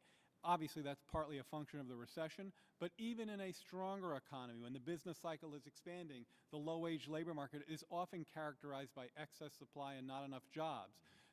If you look at welfare reform, which I would argue was quite successful in moving people from welfare to work through this period of full employment in the latter 90s that I've mentioned, it's actually been quite unsuccessful ever since, even with relatively low overall unemployment rates in the 2000s. So while welfare reform is largely regarded as a success in this regard, it really hasn't been over the last decade or so as the job market has weakened. So my point is simply kind of, as Gene and I were just reflecting, that you have to have a very strong demand side functioning on the low-wage labor market if you're going to require work and expect it to reduce poverty. Would any of the other panelists like to comment? Dr. Thies? Yes, it's understandable during a period of depressed economic conditions that through statutory means and administrative discretion, the private charity system also will relax eligibility standards, extend unemployment benefits, and so forth, because of the objectively more difficult circumstances facing people who are vulnerable. Having said that, it's understandable that when we do have a robust recovery, we're going to revisit some of those things. Dr. Sterling? Yeah, I'll just very quickly repeat something I said earlier, is if we had taken more of the stimulus money and put it into job subsidies, particularly for lower income people, that could have cost less and it would be a better Keynesian stimulus because these people are more likely to consume. It would be a better supply side incentive because you would have a better set of work incentives than some of the just across the board way we spent some of the other money. Thank you. Dr. Brandon, you'd like to have the last word? Yeah, Casey Mulligan, the University of Chicago economist who testified in front of the House Budget Committee a couple of months ago, pointed out that if you look at what happened to the array of welfare programs in 2008 and 2009, we dramatically increased spending on a wide variety of them. And again, we did each one of those individually. I come back to Mr. Duncan Smith's point that we really have a haphazard welfare system that creates terrible disincentives to work at all kinds of places. And as Dr. Sterling's pointed out, not only at relatively low incomes, but it also has disincentive effects at higher incomes. And it seems to me it's beyond time for us to redesign a system and think about it more holistically rather than program by program and come up with something that removes these disincentives. Great. I want to thank all of our witnesses for coming today, for your patience through the early changes in the schedule. It's been very helpful, the insights that you've provided, how tax policy and welfare policy can create disincentives as well as incentives to work, and hopefully we'll continue to work together in the time ahead to address the broken processes that we have between the various agencies to harmonize this and I think get to the point that Mr. Brandon talked about at the end in a hopefully bipartisan way. If members have additional questions, they'll submit them to you in writing. We'd appreciate it if you would reply to the committee so we can have those inserted into the record. Thank you again, and with that, I conclude the hearing.